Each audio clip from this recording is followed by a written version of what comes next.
Fala galera, eu sou o Faninho Ebenezer e esse é o quadro Personalidades Pretas e hoje nós vamos falar de uma das maiores líderes do candomblé no Brasil. Eu estou falando de Maria Estela de Azevedo Santos, a mãe Estela de Oxóssi.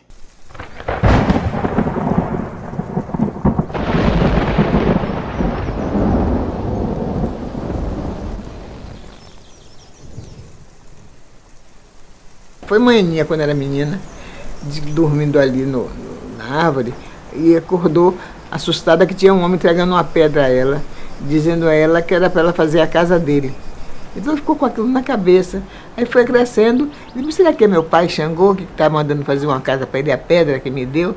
Aí daí terminou, ela comprou esse terreno aqui e fez essa casa, e conta até a história que quando ela foi fazer a escritura da casa, e o abelhão perguntou, em nome de quem? Ela disse, nome de Xangô. Eu falei, quem é Xangô? Como é que eu vou botar um terreno no nome de Xangô?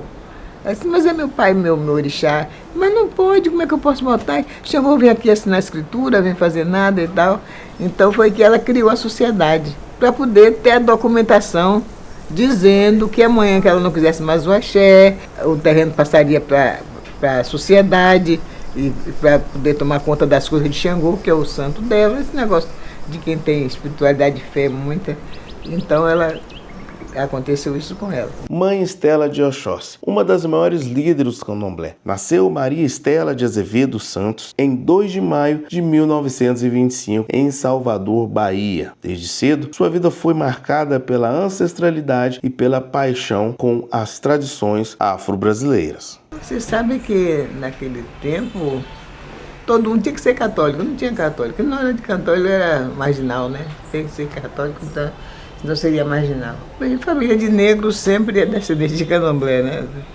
Então a minha bisavó era africana, Maria de Coindibabê. E veio para o Brasil adolescente lá. Enganaram ela, né? Venderam. E enganaram, e quando ela foi no cais do porto levar uma carta que mandaram, já estava vendida, por lá tomou o navio e veio para o Brasil. Nós chamamos herança africana, herança de família, onde tem um orixá, esse orixá é o patrono da família, então todos têm o dever de cultuá-lo. Foi o que aconteceu com a minha família, e terminou, eu fui crescendo. A minha família era super católica, apesar de terem orixá, mas era misturado assim mesmo. E eu, quando tinha 14 anos, fui iniciada. Eu não sabia nem o que eu ia fazer com 14 anos. Antigamente a criança era inocente mesmo, não tinha conhecimento de certas coisas, né, de família. E me trouxeram para aqui, nessa mesma casa aqui, aí embaixo. Aí eu fui iniciada por Mãe Senhora. Órfão na infância, Mãe Estela foi criado por sua tia, Dona Arcanja, que tinha uma forte ligação com o candomblé. Seu nome espiritual, Odê Caiodê, remete ao orixá Oxóssi, símbolo de sabedoria e conexão com a natureza. Quando minha mãe faleceu, eu tinha 7 anos. Então fiquei criada com minha tia, que era Arcanja Soares de Azevedo, o esposo dela, que era José Carlos Fernandes. E tomaram conta de nós até quando faleceram, que eles faleceram já velho, com 80 e alguns anos, e eu morei com eles esse tempo todo. Antes de dedicar-se integralmente à religião, Mãe Estela formou-se em enfermagem e saúde pública, onde trabalhou por mais de 30 anos, cuidando das populações mais vulneráveis. 15 anos, 16, eu fui para a escola de enfermagem, da Faculdade de Medicina. Conciliei escola com trabalho, nunca perdi trabalho por causa de axé, nem o axé por causa do trabalho.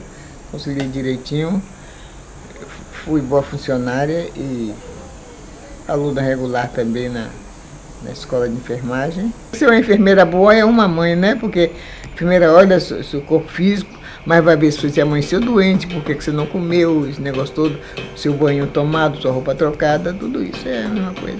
A especialidade que eu escolhi foi saúde pública.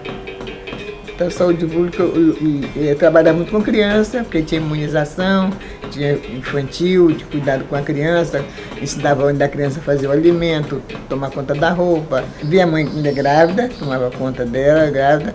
Quando nascia, ia ser enfermeira da criança, ia fazer imunização, vacinação, ensinar a dar banho, trocar de roupa, cortar cabelo, tudo isso. E quando ia para a escola, já ia fazer imunização de escolar, e daí já passava, né? Não era uma simples enfermeira, eu não gosto de ser enfermeira de hospital. Porque se o doente ali sofreu, você não pode nem fazer nada por ele, não você dá uma injeção, dá um banho, uma coisa. Enfermeira sanitarista, você toma conta da família, da alimentação, da roupa, da casa, cuidado com a casa, você vai ensinar, né? Uma casa mal asseada, todo mundo é doente. Iniciado no candomblé em 1939, Mãe Estela se tornou a quinta Ilarorixá do terreiro Ilê Axé Opoafonja, uma das casas mais influentes do Brasil. Mãe Estela foi uma das primeiras a traduzir os saberes tradicionais do candomblé em textos acessíveis, publicando obras que enriqueceram o entendimento da cultura afro-brasileira. Uma das maiores lutas da Mãe Estela foi pela valorização do candomblé. Ela criou um museu Ohum Lai Lai e conquistou o tombamento do Ilê Axé Opoafonja como patrimônio histórico. Tivemos aqui uma creche, primeiro foi herança ainda de mãezinha com Didi, que fizeram a creche aí. A creche ficou uns 2 anos, mas não satisfazia muito, porque creche apenas a criança fica na creche pela manhã, quando for embora de tarde, o que a mãe vai fazer, né? Não tem comida, não tem quem tome conta, nem nada. Então, resolvemos fazer um convênio com a prefeitura e com o Estado, e daí ele passou a ser uma escola comum, uma escola elementar. Mas era tudo muito difícil, porque não tinha, nem as pessoas mesmo se interessavam, entendeu? Era uma coisa meio escondida, assim, mas quando a gente tem coragem, vai metendo a cara, né, até conseguir. Criei primeiro uma biblioteca aqui, depois criamos um museu, fiz uma viagem à África, e quando voltei achei tão interessante aquele museu lá, tudo no chão arrumadinho assim, mas com a história do lugar, né?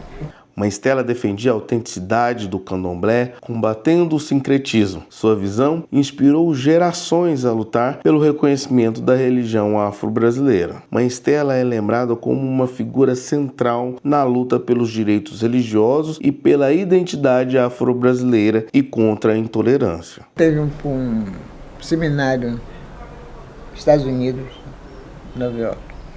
Me chamaram para ser coordenadora, vice-presidente, um negócio desse aí. Aí eu fui. Então, no dia da minha fala lá, eu fiquei pensando, o que eu vou pedir para meu país? Aí eu aproveitei e fiz, pedindo ele que estava com uma autoridade do momento, que era para ele nos ajudar, nos ajudasse na luta de libertar o povo de Candomblé, né, das asas da Igreja Católica, que só fazia com a Igreja Católica. Fazia porque são coisas que nem coisa me interessa muito, mas tem que falar porque o padre fazia assim. Se você foi para o Candomblé, não pode entrar na igreja, porque você não vai acender uma vela a Deus ou ao diabo. Eu tinha certeza que eu não adorava diabo nenhum, né? Se não pode ser. Aquilo guardei, mas não tinha autoridade, ninguém nem me conhecia para escutar minha voz. O dia que essa oportunidade foi lá nos Estados Unidos, então eu fiz um documento onde eu pedi a separação das religiões. Santo Antônio é Ogum, entendeu?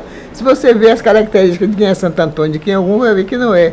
Que São Jorge não é o outro, o Xóssi, e por aí. Quem é Ogum, que Ogum existe, você vai ver, saber que Santo Antônio existe, você vai ver que o Espírito Santo existe, você vai ver que Buda existe, e cada um dentro da sua formalidade de verdade, e a gente dá para poder discernir, escolher, não que um seja melhor do que o outro, mas escolher, mas eu prefiro esse aqui. Não está tirando a força de nenhum, porque o sincretismo é isso, que você pratica 3, 4 religiões, pratica pelo fato de praticar, mas que não satisfaz ninguém, porque todas elas têm os seus preceitos, né?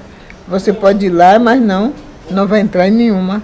Ela vai Mãe Estela com essa cara aqui e vai fazendo as coisas aí, vai. Até bom que melhora a cidade, melhora nosso estado, valoriza o axé, o candomblé, porque o candomblé agora ele está tendo... Você já tem até a coragem de dizer assim, eu vou no candomblé, né? Eu sou do Candomblé, eu tenho essa conta do Candomblé. Mãe Estela de Oxóssi não é simplesmente uma líder espiritual, mas sim um marco de resistência, ancestralidade e amor que inspira as novas gerações.